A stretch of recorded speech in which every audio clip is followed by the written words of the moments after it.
heard you guys applauding him. Was there a performance in here? He took a bow when he left. Yeah, I can imagine. I can imagine. Mr. Umstead, thank you for coming in. Thank you for your application. Yep, you're welcome. We've had several members that have gone through the process and several that haven't. So what I'd like to ask you is if you could give us a little background. We've got your resume in front of us, but tell us a little bit about yourself, and then we'll ask a standardized set of questions we've asked everybody. Okay, and I hope to answer them faster than Tucker did. I'm 76 years old. I moved here in '83. I'm from Michigan. I've had 51 years of public education, teaching. 12 in Michigan and 39 here. If you saw my resume, I have a bachelor's degree from Eastern, a master's from University of Michigan, a master's from Michigan State, and my dissertation sitting at home for a doctorate at Tech. And to be retired, I don't think I need a doctorate, so it'll just continue to sit there. It's also see on my resume, most of the stuff I do is kids involvement. Scoutmaster Troop 2 for 2 years, the president of the Teachers Association for 14 years. Everything I do has to do with kids or handicapped people. I have a fairly good understanding of it. When I was in Michigan, I was on a school board for 4 years. In that time, the community wanted to build a school. That's why I ran for it, and I helped them build a brand new high school. Now, I didn't help them build it. I pointed things out to do. When it comes to manual labor, I'm not very good at that. My concern are the kids. My concern are the kids. When I go to school board meetings, I hear all this rhetoric of things they're going to do, but I never hear an emphasis on the child. To me, public education is geared for 2 people. Not the school board, not the central office people, but the teachers that teach and the kids that receive their education. And I just think we've got to put a better emphasis on what I consider the most important thing. And education is communication. Communication is not the ability to talk. It's the ability to listen. Because if we listen to what people are telling us, we can solve 90% of the problems. But for some reason, we don't listen. I'm an outstanding listener. In this room, I know of 2 people that worked with me in my room, and they'll verify what I'm telling you is the truth. Public education can be easy, fun, and enjoyable. For some reason, it's not. I think I can bring something to public education that it needs, and maybe I can be a rallying point for the county to rally around somebody that I don't care about a lot of things that a lot of people do. I care about a kid that leaves Alleghany and or Covington with skilled trades so they can go get a job. I'd also like to do things, and if I am put on this, I'll have to resign from Clifton Forge. I'd also like to do things to draw kids back. I have 6 kids. My 4 daughters will be within 10 miles of us after my daughter graduates from law school at Catholic. She's moving back here. I have a daughter at Glenver teaching. She's going to go to Bath County. I like this place. I want it to grow. And we can't do anything publicly until we take better care of our educational systems. I look at schools around us, and they're growing. Their facilities are better. We argue over things that I just don't think we should argue over. Let's just fix them. At the next school board meeting, I'm going to address the school board about the track. I have a simple solution for the track. No one's even thought of it. But it's easy. We make things difficult. I'm here for the kids. I'm here for the parents. I get phone calls probably between 10 and 15, maybe 20 a day from parents or teachers asking me what they should do about a certain thing. And they all say the same thing. Why can't we make things as simple as you see them? And I tell them all the same thing, and you're going to think I'm crazy, but I'm legally blind. I don't see as well as you guys do. That's why I listen better. And I'm a better problem solver than most people I know because I see the problem. I see the problem. I'm going to end this with this one story. When I was a freshman in high school, I was a varsity quarterback. There was a thunderstorm that broke loose. They put us in the basement. The lights went out, and everybody was speculating. They blew up the transformer. There's major problems, whatever. My high school coach went over by the light switch and said, "Did any of you think of the simple fact of flipping on the switch?" No. So all my life, all I do is flip on the switch. Things are easy. Kids talk to me when they don't talk to other people. I deal with behavior problems when I was in school. They'd send them to my room because we could work with them. I love working with kids. I truly do. So if I don't make it this round, I'm going to come back the next round. I'm going to keep coming back until I'm on the school board. And then your comment's going to be, you probably should have been there sooner. And I'll agree with you. All right, questions? Mr. Nyson. Yeah. Had you been on the school board earlier during the merger talk, would you have voted to close their middle school? Would I have voted to close the middle school? No. And I might have approached it a little differently. I'd have had the middle school teachers involved in the decision-making process to explain the reasons why it took place. Thank you. Because I think when I was a teacher and I had assistants, they had a vested interest in what I did. They solved problems before they even got to me because they knew I believed in them. I think if we give people the opportunity to show us what they want or explain what they want, I think the water's always smoother. Things are always better. All problems can be solved, but they can't be solved by 8 people making a decision that affect hundreds of other people. My opinion. Second part, equal hour answer to this, but what possessed you to run for this position? I wanted to run for it before, but I couldn't because when I was teaching, I couldn't do it. Marty Laughlin and I had great debates over this because I shouldn't be on the school board if I'm a teacher. I understand that. But back then I didn't because I was too bullheaded. I like to help. Being a scoutmaster, anything I do that can help a kid, I'm going to help them. And I see this as a golden opportunity to help a bunch of people. We seem to be floundering a little bit. I'm looking for leaders in the community that want to step forward and lead and get the support of the teachers and the parents and the school board together to sit down and talk, okay, let's solve the problem together. Don't let me dictate what's going to happen. And right now, to listen to the teachers and the parents, I think the word dictate is used quite often in conversation with me. They're being dictated what they're going to do. They had no say in it. I don't think. That answer your question, sir? Thank you. Ms. Cox. Mr. Umstead, I've asked the same 3 questions to everyone before you, and so I'm going to ask you the 3 as well. Thank you. The first one is, what attributes and behaviors do you feel are essential for a school board member?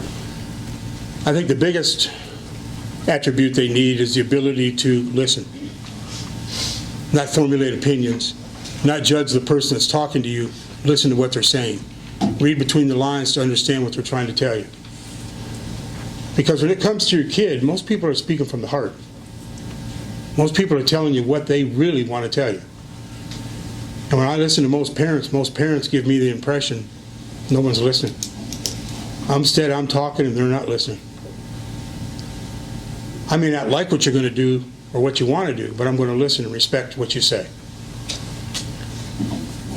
I've had parents tell me that I've called a school board member and my call has not been answered, not returned. I don't think I'd ever do that.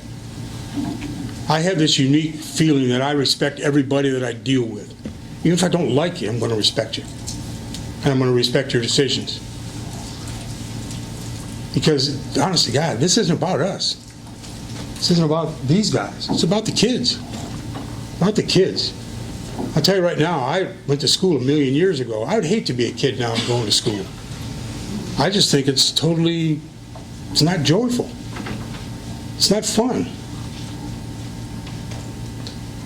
Did I answer that question, Ms. Cox? You sure did. Thank you.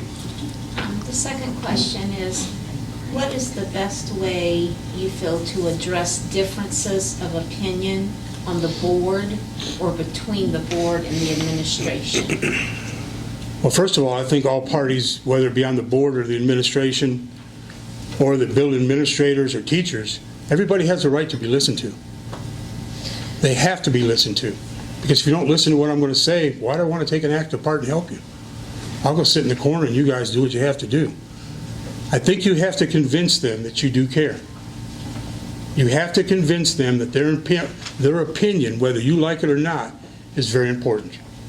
Very important. Like I said, I worked with one of the most wonderful aides I'd ever worked with in my entire life. She made more decisions than I did.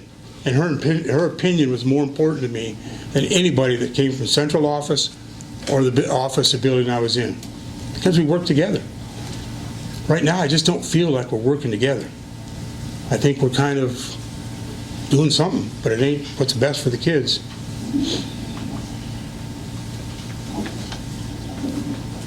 My last question is, could you support a decision that you did not vote in favor for, and why or why not?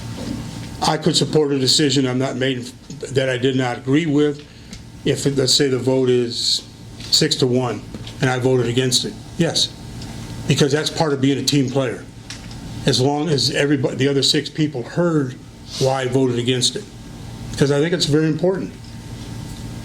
I don't think we all have to vote the same. When you guys were put up there, they didn't say, this is only going to work if all of you vote the same. They want your opinions.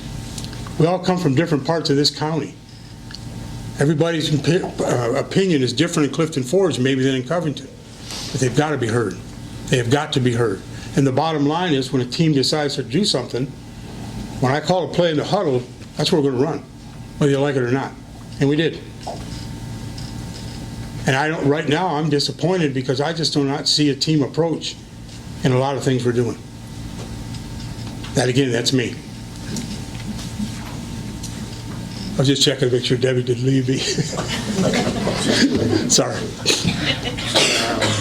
Thank you. Dr. Goings. Robert, Yes, sir. long trip. We're finally here.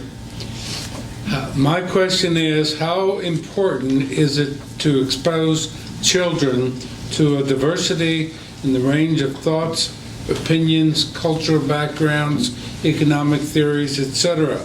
Do you think it's important to teach controversy? And how would you react if someone tried to ban a particular controversial topic from the school system? Of all the questions that would come from you. Okay, when I was in school, there was a book that came out called Catch-22. It was banned in the school that I was in. The moment I found out it was banned, I got it and I read it in 2 days.